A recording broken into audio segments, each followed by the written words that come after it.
다니엘서를 우리 같이 연구하는 그런 시간을 갖도록 하겠습니다. 우리가 다니엘서를 보시면 다니엘서는 다니엘이라는 이 인물이 저주를 하신 책이에요. 이분은 다니엘은 하나님의 사람이셨어요. 하늘의 큰 은총을 입은 분이셨어요. 선지자, 하나님의 지극히 높으신 하나님의 종이라고 그 이방 왕도 그렇게 그에게 칭호를 주었고, 그는 하나님의 선지자였고, 또 그것뿐만 아니라 유다 왕족이었어요. 왕자나 마찬가지였죠. 또 바벨론, 또 메데바사의 정치인이었고요. 총리라는 높은 자리를 지내신 그런 분이었어요. 그래서 우리가 다니엘서라는 이 책이 성경에 있는데, 그 다니엘서는 물론 당연히 그 자기의 이름을 본따서 다니엘서 본인이 직접 저술하신 것이라는 것을 우리가 성경에서 또 역사학자들도 다 인정하는 그런 거고요. 또 동시대의 선지자들이 누구였냐면, 다니엘과 똑같은 시대에 지냈던 선지자들이 누구였냐면 예레미야, 하박국이었습니다. 아마 당연히 예레미야는 다니엘보다는 나이가 많았겠죠. 왜냐하면 바벨론이 포로로 될 때 아주 어르신이었고 그거를 미리 예언하였던 분이기 때문에 예레미야는 연로하신 선지자였고, 다니엘은 예레미야랑 같은 시대에 살았지만 아직 어린 청소년의 나이였어요. 또 하박국 선지자도 다니엘 시대에 있었던 선지자였습니다. 그 후에 또 이제 뭐 에스겔 선지자는 다니엘보다 조금 뒤에 있었던 선지자들이고, 나머지 소선지자들도 이제 다니엘 뒤에 있었는데요. 에스겔 14절과 20절에 보시면, 비록 노아, 다니엘, 욥이 거기 있을지라도 그들은 자기의 의로 자기 생명만 건질 것이고 자녀나 아무도 건지지 못할 것이라는 말씀이 에스겔 14장 14절과 20절에 나옵니다. 그런데 오죽하면 이 세 분, 노아, 욥하고 다니엘, 이 세 분이 또 하나님께서 보시기에 가장 회개를 많이 하고 예수님의 의를 입은 의인이었기에 에스겔 선지자가 이렇게 세 명을 이름을 이렇게 언급을 특별히 하셨는데, 이분들은 예수님의 의로 피로 옷 입은 의인들의 명예의 전당에 오른 분들이세요. 이 세 분, 노아, 다니엘, 욥. 네, 이 세 분 중에 하나였어요, 다니엘이. 그리고 에스겔 28장 3절에 보시면 두로 왕 사단에 대해서 하나님께서 말씀하시기를 너가 다니엘보다 더 지혜로웠다는 그런 말씀을 하셔요. 사단, 이제 두로 왕 루시퍼에게. 그래서 다니엘이 성경에서 꼽는 가장 지혜로운 자 중에 하나죠. 물론 솔로몬 왕도 지혜롭다고 하지만 솔로몬 왕은 아무리 지혜로웠다고 하여도 나중에 심각하게 타락하고 겨우 이제 회개해서 돌아온 것을 저희가 다 볼 수가 있어요. 근데 다니엘만큼은 한 번도 타락하지 않고 한 번도 배도하지 않은 아주 훌륭하신 진짜 지혜로운 자인 것을 우리가 성경에서 볼 수 있습니다. 그리고 다니엘은 예수님께서 인정하신 선지자였어요. 예수님께서 선지자라고 인정하신 분들이 거기에 몇 명 안 나오죠. 이제 요나에 대해서도 언급하신 것을 우리가 기억하죠. 요나가 뭐 니느웨 사람들이 요나가 회개하라고 했을 때 3일 동안 금식하고 회개했다, 그런 식으로 요나를 언급하고, 또 요나가 물고기 뱃속에 3일 동안 있었다. 그리고 인자도 그와 같이 이제 밤낮 3일을 땅의 뱃속에 있으리라, 그런 식으로 언급하셨지만, 선지자 다니엘의 말한 바 멸망에 가증한 것이 거룩한 곳에 선 것을 보거든 읽는 자는 깨달을진저, 그렇게 선지자라는 칭호를 아예 붙여주신, 그 이름 뒤에 앞에 붙여주신 다니엘은 인물은 다니엘입니다. 마태복음 24장 15절 16절에도 볼 수 있고 마가복음에서도 우리가 그것을 볼 수 있어요. 다니엘은 아까도 제가 언급하였지만 유다 왕족이었습니다. 그래서 이제 고귀한 신분을 갖고 태어난 분이셨는데, BC 이제 70년의 포로 기간이 얼마였냐면, 약간 이제 제가 선구자들도 살아났지만 선구자들이 이제 인용하신 그 시대가 주전 BC 606년부터 536년이 70년의 바벨론에, 이스라엘이 바벨론에 잡혀간 70년의 포로 기간이라고 해요. 근데 물론 70년 동안은 아니었겠지만 거의 70년을, 왜냐면 공부하자마자 바로 왕의 왕 아래에서 이제 근무하러 들어갔기 때문에 거의 70여 년을 바벨론에서 다니엘은 근무를 하였습니다. 이제 물론 바벨론이 그 전에 무너졌지만 바벨론과 메데 바사의 조정에서 근무했다고 해야죠. 그리고 메데 바사에서도 총리를 역임하셨습니다. 그래서 다니엘서 1장에 보셔도 다니엘이 고레스 왕 1년까지 이르렀다는 그 마지막 절에 다니엘서 1장에 나옵니다. 그래서 다니엘은 바벨론 왕국의 전 기간을 살았고요. 이제 이스라엘이 포로로 잡혀갔던 70년을 살았고, 또 다니엘이 그 다니엘서 1장에 고레스 왕 1년까지 이르렀다라는 그것을 특별히 언급한 거는 이사야가 200년 전에 예언한 그 고레스 왕의 시대에 본인이 살게 되었다는 그 너무 놀라운 그 약속이 너무 감사해서 그걸 올렸던 거예요. 왜 고레스 왕, 이사야가 왜 고레스 왕을 언급하였는지 기억하시죠? 하나님의 백성을 다시 해방시켜주는 그런 놀라운 일을 행하는 하나님께서 택하신 이방인이었지만 하나님께서 택하신 이방인의 왕이었기 때문에 그 예언의 성취를 자기가 볼 수 있는 그 특권이 너무 감사해서 특별히 그것을 또 언급했을 것이라는 그런 말씀을 우리 교회 선구자들 하이스켈과 이 스미스 목사님께서 그렇게 하셨습니다. 그런데 하나님께서 이스라엘을 애굽 땅에서 먼저 이렇게 따로 불러내신 목적은 이 캄캄한 하나님의 빛, 말씀의 빛과 하나님의 계명에 관한 빛이 없던 이 세상에 하나님의 진리, 말씀의 빛과 계명의 빛을 온 세계에 전파하게 하시려고 이스라엘을 따로 불러내셨어요.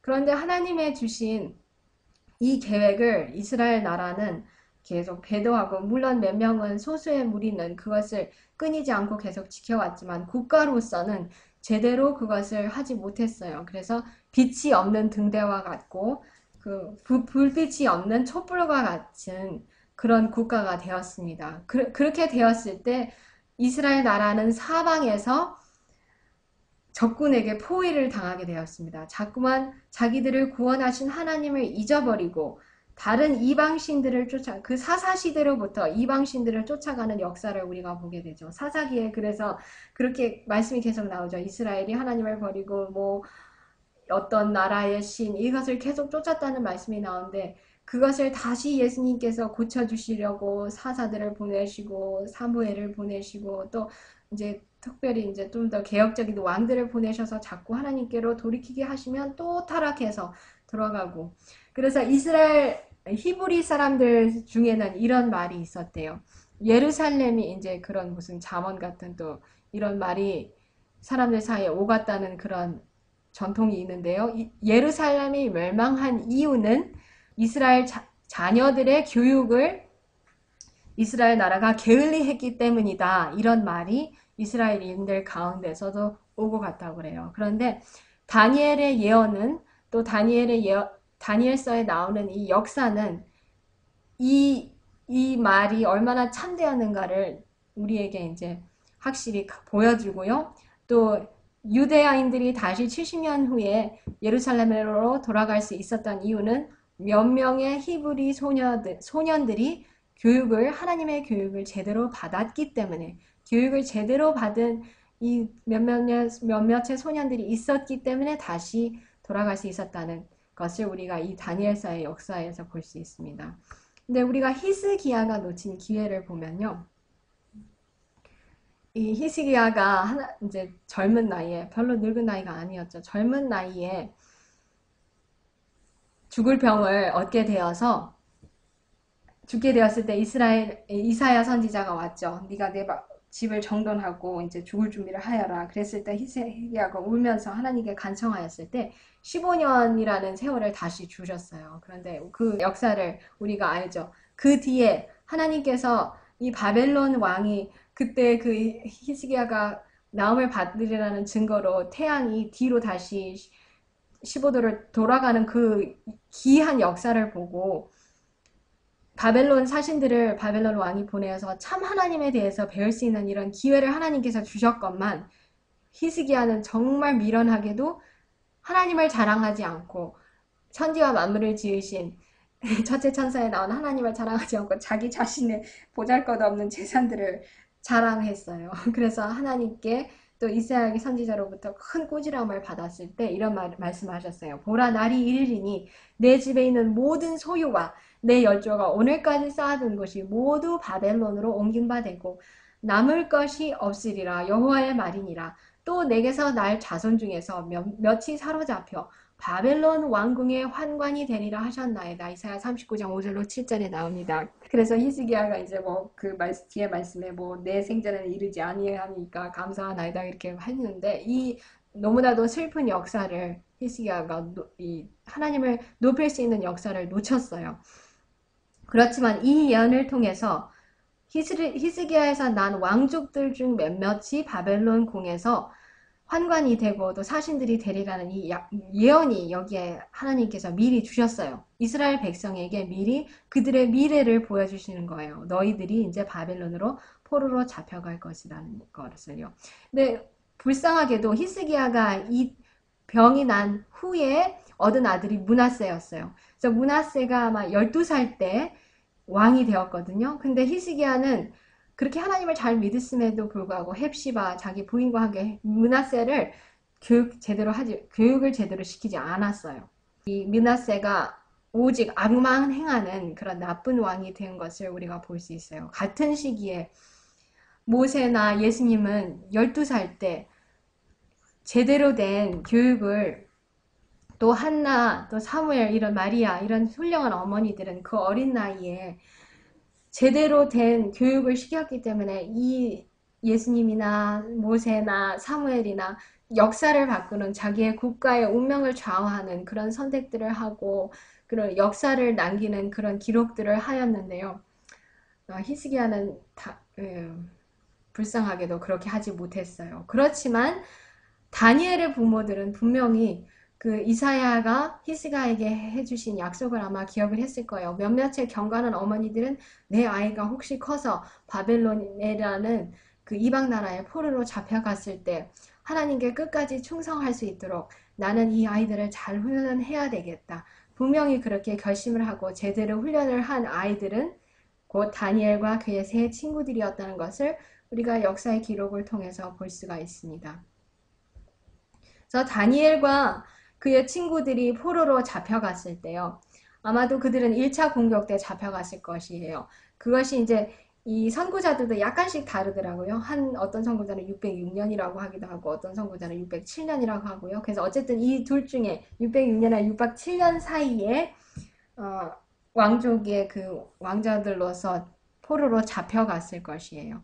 잡혀갔을 것이고 선구자들, 이거 약간씩 차이가 있겠지만 선구자들은 약 18살, 이제 헤스켈 목사님이나 유라야 스미스 목사님이 약 18살 정도 되지 않았나 이렇게 했는데 예언하시는 예수님의 증거 화이트 부인의 글을 찾아보니까 뭐라고 하셨냐면 다니엘은 약 15세에서 16세 정도 되었을 거라는 그 말씀을 제가 오늘 번역되지 않은 말씀에서 보았어요. 그래서 이제 그 나이로 이제 제가 그렇게 여러분께 보여드리는 겁니다. 성경에서도 약간의 오차가 있어요. 다니엘은 이스라엘이 포로로 잡혀갔던 것이 여호야김 3년이라는 말씀을 하고 예레미야는 이제 여호야김 4년이라는 말씀을 하는데요. 그것이 뭐 성경이 틀렸다는 그런 말씀이 아니고 느부갓네살이 그 이스라엘 그 예루살렘을 포위하기 시작하고 그것을 이제 처음에 군사 작전을 편 것이 여호야김 왕의 3년 통치의 마지막, 그러니까 3년 통치 마지막 시대쯤 한 거고요. 그것을 거의 마쳤을 때가 그 예루살렘을 완전 전복했을 때가 여호야김 4년이었어요. 그래서 한 선지자는 이제 시작한 것을 두고 3년이라 한 것이고 그러니까 다니엘은 그런 거고요. 예레미야는 그 완전히 정복한 데를 보고 여호야김 4년이라고 이렇게 말씀을 하셨던 것입니다. 그래서 예루살렘은 느부갓네살에 의해서 2번이나 침을 당했어요. 침을 당했는데 그 무서운 역사, 하나님께서는 그 왕들을 구원하시려고 이 세 왕, 여호야김, 시드기야, 여호야긴, 이런 왕들을 계속 권면하시고 너희가 내 말을 들으면 참 편하게 오히려 바벨론 왕에게 승복을 하라. 내가 이렇게 시킨다고 예레미야를 통해서 그렇게 간곡하게 권면하셨건만 그렇게 고집부리고 하나님의 말씀을 듣지 아니해서 마지막 왕은 2년 동안 예루살렘이 포위를 당했을 때 그 예루살렘 거민들은 진짜 심각한 기근에서 굶주려야 했고요. 아마 서로 잡아먹는 그런 지경까지 이르렀고요. 마지막으로 왕과 왕자들이 도망가려 했을 때 자기 아들들을 자기의 눈앞에서 죽이고 또 눈까지 빼버리는 그런 무서운 일들을 당했어요. 하나님의 말씀을 듣지 않았던 그런 결과였습니다. 그리고 또 하나님의 성전은 더럽혀졌고 하나님의 성전의 기구들도 다 이방인들에 의해서 가버린 것을 우리가 보게 됩니다. 그렇지만 다니엘이 이런 무서운 하나님께서 다니엘과 그의 친구들이 일찍 바벨론으로 잡혀가시도록 허락하신 이유도 오히려 다니엘은 그 마지막 2차 점령 사건 때의 그 무서운 사건들을 다니엘은 피할 수가 있었어요. 오히려 바벨론 왕의 환대를 받으면서 왕궁에서 물론 힘들었지만 어쨌든 예루살렘에 있는 그런 무서운 지경보다는 하나님께서 오히려 그들을 건져내셔서 더 유리한 입장에서 그들이 하나님을 위한 증거를 하시도록 하나님께서 섭리를 하신 것을 우리가 볼 수 있어요. 그래서 하나님을 사랑하는 자, 곧 그 뜻대로 부르심을 입은 자들에게는 모든 것이 협력하여 선을 이룬다는 그 말씀에 다니엘과 그의 세 친구들에게도 이루어진 것을 우리가 볼 수 있어요. 다니엘 1장 3절로 5절에 보시면 왕이 환관장 아스부나스에게 명하여 이스라엘 자손 중에서 왕족과 귀족의 몇 사람 곧 흠이 없고 아름다우며 모든 재주를 통달하며 지식이 구비하며 학문에 익숙하여 왕궁에 모실 만한 소년을 데려오게 하였고 그들에게 갈대아 사람의 학문과 방언을 가르치게 하였고 또 왕이 지정하여 자기의 진리와 자기의 마시는 포도주에서 그들의 날마다 쓸 것을 주어 3년을 기르게 하였으니 이는 그 후에 그들로 왕 앞에 모셔서게 하려 함이었더라. 이 말씀이 나오죠. 그래서 다니엘과 그 세 친구들은 왕족과 귀족 출신들이었던 것을 우리가 볼 수 있었어요. 그런데 우리가 다니엘 1장의 내 인물들을 기억할 때 항상 다니엘인 그 유대인의 이름으로 기억하는데 다니엘의 세 친구들은 사람들이 대부분 무슨 이름으로 부르죠? 샤드락, 메삭, 아벳느고라는 그 바벨론의 이름으로 부릅니다. 그렇지만 우리가 바벨론 사람들만이 그 이름으로 부르고요. 다니엘이 자기의 친구들 언급할 때는 항상 그들의 부모님께서 지어주신 하나님을 존중하는 이름들로 언급한 것을 우리가 다니엘서에서 볼 수 있습니다. 다니엘이라는 이름의 뜻은 하나님은 나의 재판관이라는 뜻입니다. 그리고 그 다음 친구 하나냐는 여호와의 선물이라는 뜻이고요. 미사엘이라는 뜻은 그분은 강하신 하나님. 그리고 아사랴는 여호와의 도움. 여호와께서 도우시다 이런 뜻을 아주 좋은 이름의 뜻을 그들의 부모님께서 주어주셨어요. 그런데 이제 바벨론 왕이 다니엘에게 지어준 이름은 벨드사살인데 그것은 벨이라는 그 자기 이방신의 보물을 지키는 자라는 뜻이고 샤드락이라는 그 이름의 뜻은 태양의 영감이라는 이런 뜻이고 메삭이라는 뜻은 샤카 여신이라는 그런 뜻이래요. 그리고 아벳느고는 빛나는 불의 종 그런 뜻이래요. 어쨌든 자기네 신들이나 여신들의 이름인 별로 좋지 못한 기원의 그런 이름들이었습니다. 그렇지만 우리가 이 세 친구들과 다니엘을 기억할 때는 그들의 지어진 진짜 이름으로 그들을 기억해야 되겠죠. 근데 이 나이 15에서 16 또 뭐 하나님 이 세 친구들은 어쨌든 20살 미만의 이런 소년들이 자기들이 내가 어리니까 나는 사춘기니까 아주 말괄량이처럼 아주 난폭하게 그렇게 다른 청년들은 지냈을지도 모르지만 이 사람들은 전혀 자기의 이름답게 하나님께 충실한 청년들이었던 것을 우리가 역사에서 볼 수 있습니다. 이 다니엘이 아까 우리가 1장 3절로 5절에서 보았듯이 이 느부갓네살은 우리가 느부갓네살을 생각할 때 무식한 이방인 왕이라고 생각하지만 예언의 신이나 또 우리 선구자들의 글에 봐도 느부갓네살은 그렇게 무식한 왕은 아니었어요. 우리 예언의 말씀, 예수의 증거에서도 느부갓네살이 비록 이방인이고 태어날 때부터 이방인이긴 했지만 이 공의에 대한 올바른 판단력이 있었다는 그런 말씀이 나와요. 그래서 이 느부갓네살 왕도 대부분의 어떤 왕들은 포로로 사람들을 잡아왔을 때 자기들을 즐겁게 하는 광대로나 쓰고 노예로나 쓰고 이렇게 포로들을 아주 비참하게 취급하지만 느부갓네살은 그래도 진짜 하나님께서 주신 은혜겠죠. 자기 나라에게 공헌을 하고 또 이게 사회에 기여를 할 수 있는 그런 아름다운 그런 소년들을 불러서 훈련을 시키고 가장 좋은 음식으로 자기가 왕이 특별히 그 진미를 지정해 줬다고 그랬어요. 그냥 우리가 생각할 때 너희들이 자기 사신들에게 니네들이 알아서 잘 키워봐 이런 것이 아니고 자기가 직접 얘네들한테는 이런 교육을 아마 교육 계획을 세부하게 짰을 거예요. 그리고 이 메뉴 이것을 나의 식탁에 날마다 오르는 이 음식들을 얘네들한테 먹여라. 왜냐하면 이 왕이 생각했을 때는 이렇게 할 때 얘네들이 가장 좋은 환경 안에서 가장 지덕체가 잘 발달할 수 있을 거라고 생각을 하여서 자기가 직접 모든 것을 날마다의 음식을 지정해 주었고 또 이렇게 자기의 교육 계획을 다 이렇게 짜주었습니다. 그래서 그 나라 바벨론은 진짜 우리가 오늘날이 참 현대 문명의 세계라고 하지만 오늘날도 아직도 없는 그런 건물들 또 그런 기구들 뭐 그런 또 정원들 궁전들이 있었다고 우리가 고고학자들의 증언을 통해서 볼 수 있어요. 그래서 3년 동안 그 나라가 줄 수 있는 모든 혜택과 특권들을 잘 주라는 그렇게 명령을 내렸습니다. 오죽하면 음식물에 관한 검명 29쪽에서도 이 훈련 학교에 있었던 왕의 훈련 학교에 있었던 청년들은 다니엘, 하나냐, 미사야, 아사랴는 왕국에 들어가는 허락을 받았을 뿐 아니라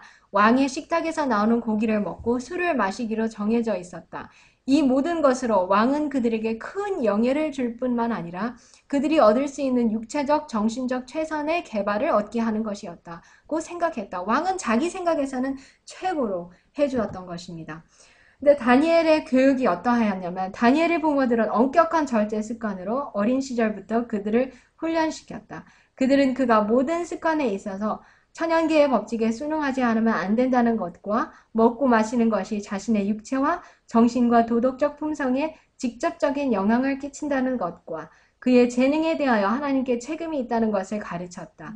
왜냐하면 그가 이 모든 것을 하나님의 선물로서 간직하고 있으므로 어떤 습관으로든지 그 소질들을 위축시키거나 무능하게 하여서는 안 되기 때문이다.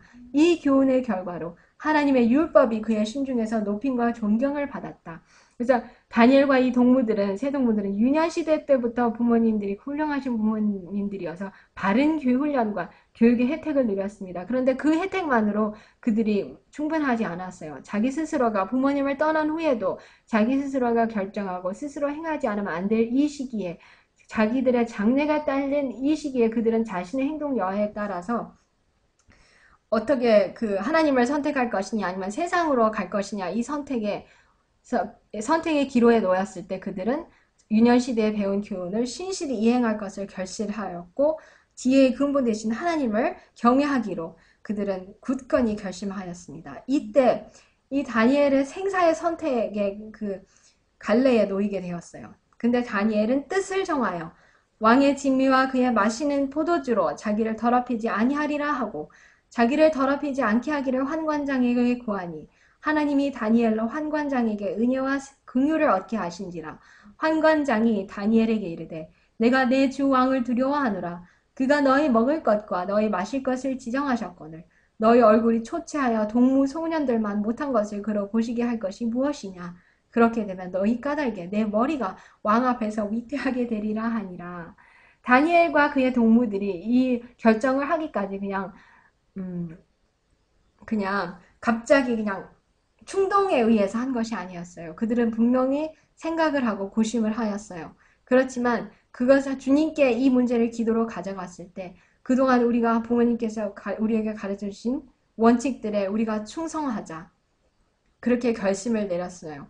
아무리 다른 동무들이 우리를 놀리고 또 환관장에게 또 왕의 불쾌함을 산다 해도 우리는 하나님의 불쾌히 여기심을 받을 수 없다는 결정을 내리게 되죠. 이 시련이 그냥 우리는 그냥 그까짓 음식 안 먹고 내가 안 먹겠다 그렇게 말한 그냥 시험이겠지. 하지만 절제라는 이 책에 보시면 다니엘은 오늘날의 청년들에게도 엄습할 수 있는 가장 혹독한 시련을 직면하였다. 이 시험이 다니엘의 그 품성을 시험하는 자기의 생애의 품성을 시험하는 가장 큰 시험이었어요. 또 188쪽에 보시면 이 세상에 어떤 남녀도 다니엘과 그의 동료들보다 더 혹독한 시험을 당할 수는 없다. 이 말씀을 보면서 우리가 다니엘이 당한 시험이 얼마나 큰 것인 것을 느낄 수가 볼 수고 배울 수가 있습니다.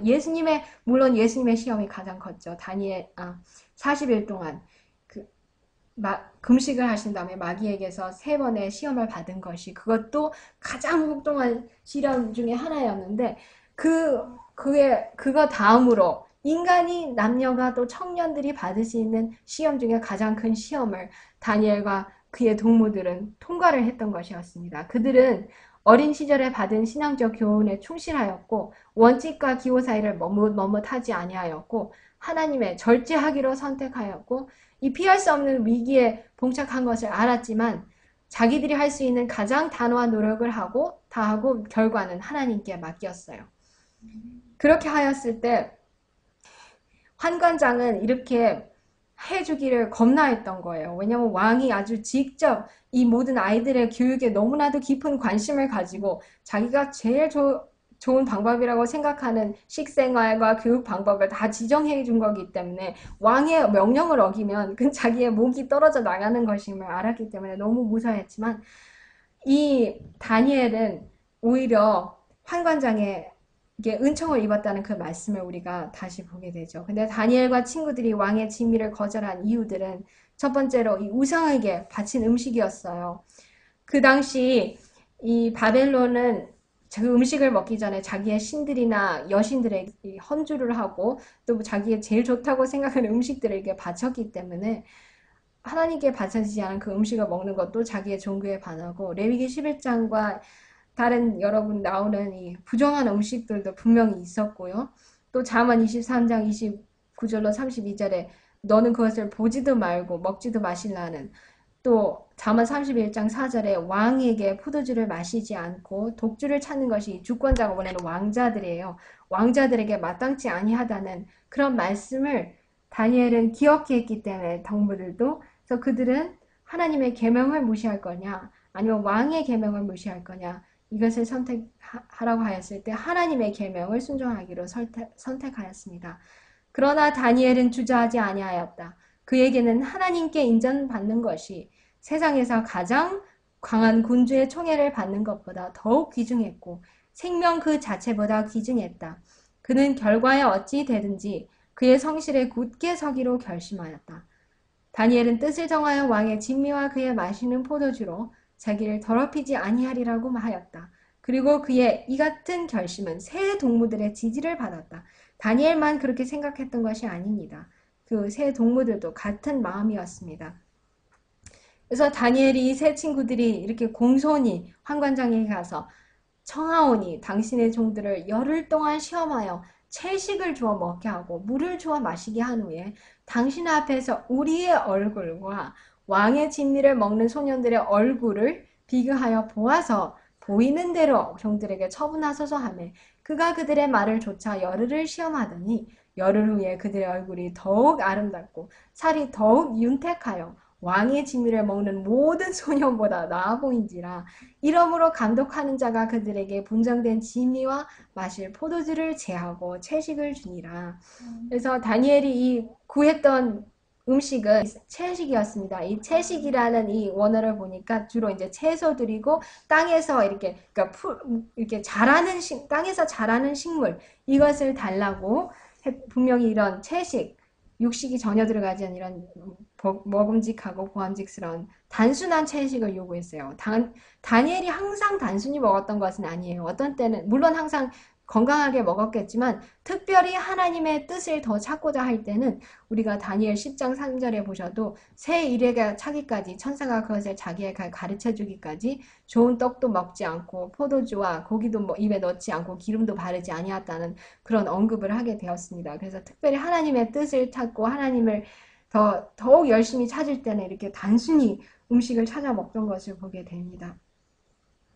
그 열흘 후에 이 다니엘과 세 동무들의 용모가 히브리 청년들은 개인의 용모에 있어서 저희 동료들보다 월등하게 우월함을 나타내었다. 그 결과로 다니엘과 그 동무들에게 저희가 훈련을 받는 전 과정 동안 단순한 식사를 계속하도록 허락해 주었다.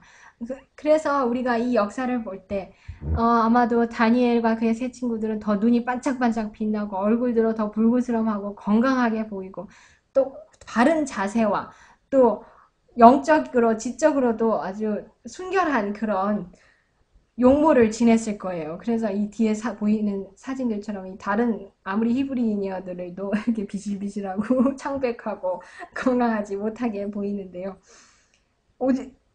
그래서 환관장도 왕도 분명히 그것을 보고 너희들이 하는 것이 좋겠구나 하고 기꺼이 흔쾌히 허락을 해 주었습니다. 다니엘과 그 젊은 친구들의 경험은 절제하는 식사의 결과로 따라오는 유익을 예증하며 영혼을 순결하게 하고 향상시키는 데 있어서 당신과 협력하는 사람들을 위하여 하나님께서 어떤 일을 하시는지 보여준다. 그들은 하나님께 영광이 되었고 바벨론에서 궁정에서 밝게 빛나는 빛이 되었다. 음식물에 관한 거는 155쪽이었고요. 우리는 절제 문제를 성경 관점에서 고려하지 않는 한 이 문제에 대한 올바른 이해를 가질 수 없다.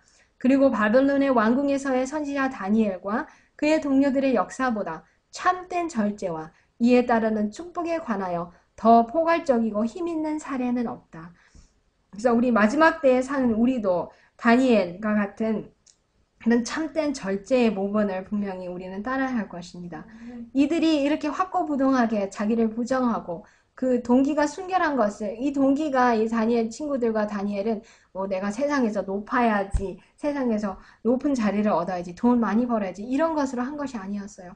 자기 불명예에 처한 자기 나라와 또 하나님을 모르는 이 온 나라 사람들에게 하나님을 증거해야 되겠다는 그 동기를 알았기 때문에 하나님께서도 그들에게 지식을 얻게 하시고 모든 학문과 제조에 명철하게 하셨고 또 다니엘은 모든 이상과 몽조를 깨달아 알게 하셨습니다. 그래서 나를 존중히 여기는 자를 내가 존중히 여기시리라는 약속은 성취되었고 다니엘은 특별히 또 다니엘에게는 이렇게 예언의 영을 받는 능력이 그에게 임하였습니다. 그리고 이후에도 그 번역하지 않은 이 예수님의 증거에 뭐라고 말씀하셨냐면 다니엘 이후에도 그런 하나님을 따르지 않고 하나님을 경외하지 않는 친구들을 절대로 동무로 여기지 않았어요. 다수를 따라 악을 행하지 않았고 멜잘이라는 아까 그 환관장을 친구로 여겨서 항상 그에게 충고를 구하고 그에게 또 지혜를 얻고 같이 이제 그에게도 하나님을 전하는 그런 기회를 받았습니다. 그래가지고 이렇게 3년이 지난 후에 왕에게 시험을 받으러 이렇게 나아갔을 때요. 하나님께서 이 네 소년에게 지식을 얻게 하셨고 모든 학문과 제조에 명철하셨고 느부갓네살 앞으로 올라갔을 때 왕이 그들을 시험하여 보았을 때 다니엘과 하나냐와 미사엘과 아사랴와 같은 자가 없었어요. 그래서 왕이 그들을 몰아보았을 때 지혜와 총명이 온 나라 박술과 술객보다 10배나 더 나은 것을 보게 되었습니다. 왕도 이렇게 그들을 시험하기 위해서는 분명히 왕도 굉장히 똑똑한 분이었어요. 왜냐하면 똑똑하지 않으면 이 사람이 똑똑한지 안 한지 모르잖아요. 근데 왕도 굉장히 초명한 분이었거든요. 그래서 자기가 그것을 박사들에게 맡기지 않고 자기가 직접 그 사람들을 시험하는데 그들이 10배나 바벨론에 있는 모든 박사들보다 10배나 이렇게 지혜로운 것을 보았을 때 하나님의 계획의 우월함을 우리가 볼 수 있습니다. 체력과 용무와 지력과 학식에 있어서 그들과 비길 사람이 없었다. 바로 선 자태, 굳고 탄력 있는 발걸음, 우아한 용모, 흐리지 않은 판단력, 오염되지 않은 호흡이 모든 것은 좋은 습관에 대한 수없는 증명서요. 자연히 그 법칙을 순종하는 자들을 명화롭게 하는 고상한 훈장이기도 했다. 선지자 왕 485쪽이었습니다. 그래서 그들은 지혜의 근원 되신 하나님과 관계를 맺었고 하나님의 지식을 저희 교육의 기초로 삼았기 때문에 하나님께서 그들을 축복하실 수 있는 곳에 자신을 두었습니다. 그래서 우리도 이 다니엘을 보면서 우리에게도 이 성공에 우리가 다 성공하기를 원하는데요. 어떤 방면의 사업에서든지 참된 성공은 기회나 우연이나 운명의 결과가 아닙니다. 이것은 하나님의 섭리를 완성하는 일이요 신앙과 분별력의 보상이요 덕행과 인내의 보상이다. 우수한 지적 바탕과 높은 도덕적 경향은 우연한 결과가 아니다. 하나님께서는 기회들을 주시며 성공은 기회를 이용하는데 달려있다. 이것이 참된 성공의 비결인 것을 우리가 볼 수 있어요. 오늘날도 그래서 우리는 바벨론에서 다니엘과 친구들이 하나님을 증거했던 것처럼 하나님께서는 오늘날 우리를 이 세상에서 아버지와 아들의 대표자로 증인으로 우리를 부르셨습니다. 일상생활의 가장 큰 일에서처럼 작은 일에서도 하나님께서는 우리가 당신의 나라의 원칙을 사람들에게 나타내기를 원하신다. 고상한 품성은 우연의 결과가 아니며 하나님의 섭리의 특별한 은총이나 거저주심에 의한 것도 아니다. 이것은 자기 수양과 고귀한 품성을 위하여 비천한 성질을 버리는 것과 하나님과 인간에게 봉사하기 위해 자신을 포기하는 일의 결과이다.